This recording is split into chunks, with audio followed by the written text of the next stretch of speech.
Всем привет, кто любит мохнатых чудовищ. Сегодня будет видео о позднем закорме, о вреде позднего закорма. Если вдруг вы опоздали с закормом, какие вас ждут проблемы?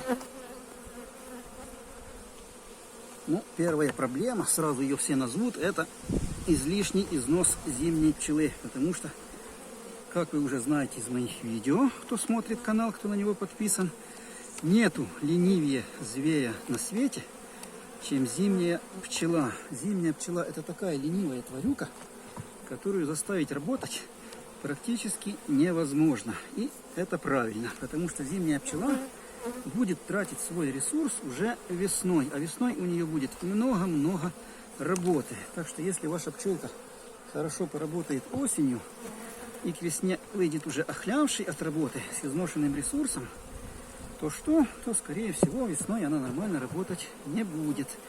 И семья весной нормально развиваться тоже, что соответственно не будет. Поэтому природа так создала, что зимняя пчела ленивая тварюка до ужаса. И я вам скажу, это правильно. Вот видно, черные пчелки еще есть. А что значит черная пчелка? Тоже в своих видео рассказывал. Это пчелка с неизношенным ресурсом крыла, но уже очень старая. Так вот, пока у вас есть черная пчелка в улье, семью можно еще кормить. Черная пчелка, она как индикатор. Вот видно, тут корма у меня тьмища. Черная пчелка, она как индикатор. Когда есть черная пчелка, это значит еще не вся пчелка этого года, которая зимовать не будет. То есть работящая пчелка еще в мир иной от старости не ушла. Значит, есть кому перерабатывать ваш сироп. Матка ползает. Есть яйца еще откладывает. Так, это рамочка из-под расплода. Видно, расплод вышел, мед только сверху. Матка еще работает. Но надо ей уже заканчивать работать. Пишем в журнал: матка работает, но пора прекращать. Значит, надо этих пчел тормозить с этим самым расплодом. Потому что расплод выйдет, но он нам уже не надо. Потому что у нас через 2 недели уже холодно. А пчела развивается 21 день. И вот та пчела из того яйца, которое матка отложит сейчас, нам уже не нужна. Потому что она-то родится, но она не облетится. И зимой только будет беспокоить нормальных пчел. Так что надо матке закручивать гайки, чтобы она больше этой деятельностью не занималась. Так, оса прилетела. Так, ну их еще время не пришло. Опять много меда хватает в этой семье. Так вот, первая причина, первая проблема позднего закорма осеннего, это у вас нету уже пчелы, которая будет перерабатывать сироп. А дать сироп надо, потому что пчелки не могут быть голодными. Им надо на чем-то зимовать. Чтобы перезимовать пчелки, надо в семье нормальной, средней, 16-18 килограмм оставить на зиму. И надо запасы пополнять. Так вот, когда у вас уже помрет пчелка летняя, останется только зимняя. Эта рамка у меня полупустая. Маломедочка. Значит, ее в сторону из гнезда изымаем. Толку от нее уже не надо. Нету, потому что медосбора в природе нету. Суши для меда не надо. Расплод уже тоже не надо. Матки под засев суши тоже не надо. То есть все маломедные рамки на это время в аут вытаскиваем. Они уже не надо, чтобы они даже путались в гнезде. Так вот, если нету пчелки этого года, так, маломедочка. Маломедочки распечатываем и ставим на обсушку.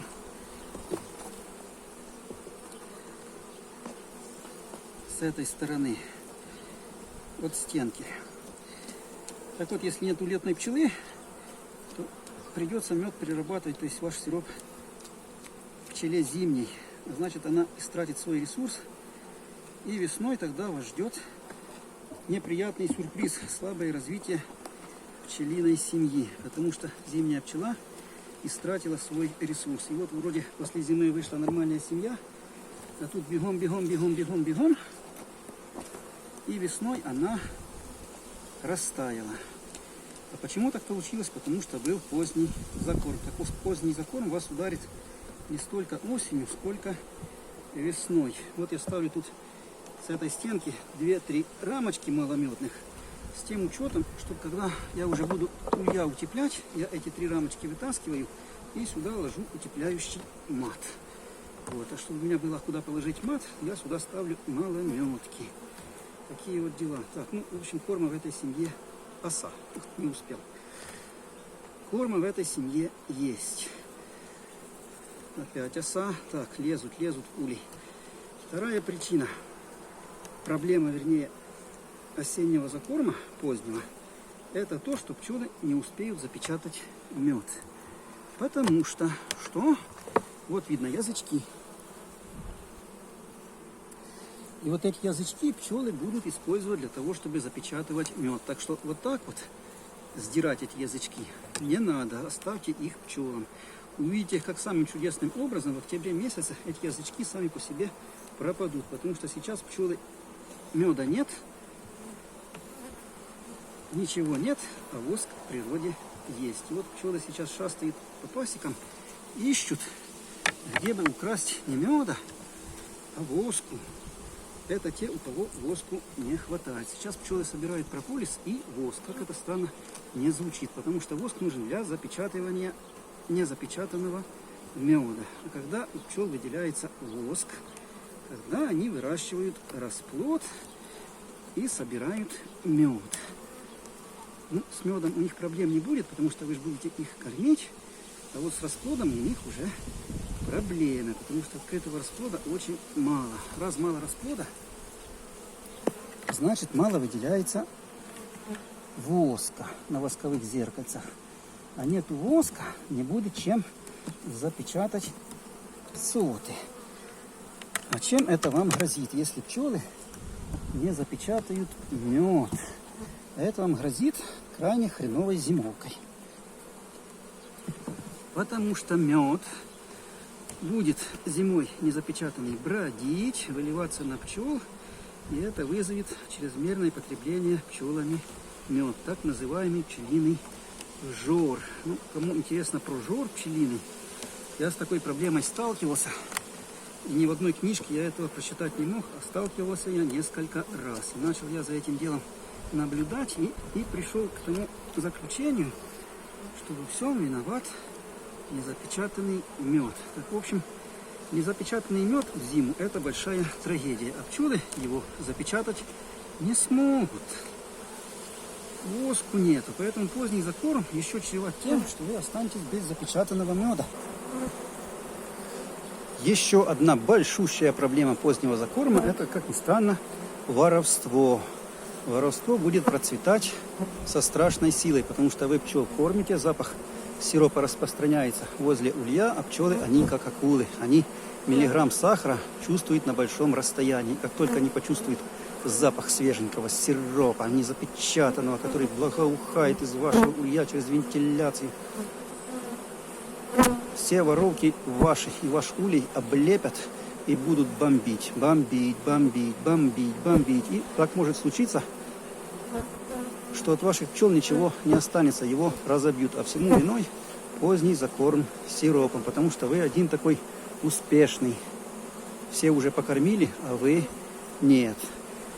Еще одна проблема, которая будет, это вы разведете на пасеке рексов. Что такое рексы? Рассказывал уже в своем видео. Это голодные пчелы осенью, которые остались без корма. Такой семье деваться некуда. Она перезимовать не может без меда, она это понимает, ей кровь с носа, ценой своей жизни надо найти мед. И вот на воровство идет и зимняя пчела, и летняя пчела, которая не собирается зимовать. Все идут, потому что основной вопрос, где взять меда на зиму. Без меда мы не выживем. И вот получается у нас на пасеке рексы. Эти семьи мало того, что сами голодные, так они начинают бомбить соседние улья. Всех слабышей, всех, кого только достанут и кого только смогут. Поэтому поздние закормы выливаются в горе большое, то есть воровство на пасеке. И на вашей пасеке, и на соседской. Поэтому вы будете иметь проблему и на своей пасеке, и, возможно, соседи тоже будут вас очень сильно любить. Ну, то есть соседи-пчеловоды, которым ваши пчелы полетят драться, то есть бить их пчел. Они будут вас любить как пчеловода, как специалиста, со всеми вытекающими отсюда последствиями. Поэтому поздние закормы лучше не допускать без причины. Если так случилось уже почему, притом это может случиться по независящим от вас причинам. Ну вот так вот случилось. Может быть, ограбили семью, может еще чего-то. Мало ли что может быть. Может, рой ушел поздней осенью. Такое тоже может быть вместе с вашим медом. И маткой заодно, но запасная матка у вас была, а запасного меда не было. И придется вам пчелок кормить. И будете иметь проблемы. Опять же, резюмируем, что за проблемы. Дикое воровство, изнашивание ресурса зимней пчелы,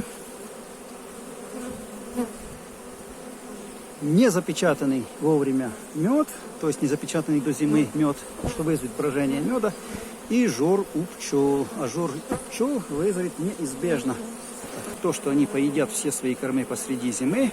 Зимняя семья, зимовавшая, останется без кормов, вам придется кормить их зимой. И неизбежно такие пчелы из-за чрезмерного потребления кормов неизбежно обгадятся. И будет у вас проблемная семья на весну, которая нормально уже развиваться не будет. Будет у вас много-много работы. Обгаженные рамки поменять на чистые, корм свежий дать. И все это на бедную вашу спинку. А все почему? А потому что закормили не вовремя. Такие вот дела. Такие вот проблемы могут вас ждать. Так что лучше не допускайте этого дела. Кормите пчел вовремя. Еще есть, допустим, целая неделя, 10 дней, ну, в нашем регионе, когда пчел можно кормить. А уже через 10 дней кормить их не надо. Да, и запомните, что пчелам, чтобы запечатать мед, надо около 60 дней. До наступления холодов. Такие вот дела. И обязательно у них должен быть воск. Вот если у них нету языков, вот таких вот, то вам воск надо натурально дать. Просто кусок воска дайте в улей. Потому что с воском сейчас у пчел проблем больше, чем с медом. Такие вот дела. Но сегодня было такое видео. Кому понравилось, ставим лайк, потому что я очень жадный. И обязательно передаем привет моим мохнатеньким чудовищам. Буду закрывать, потому что уже воровки прилетели. Начинается тырва.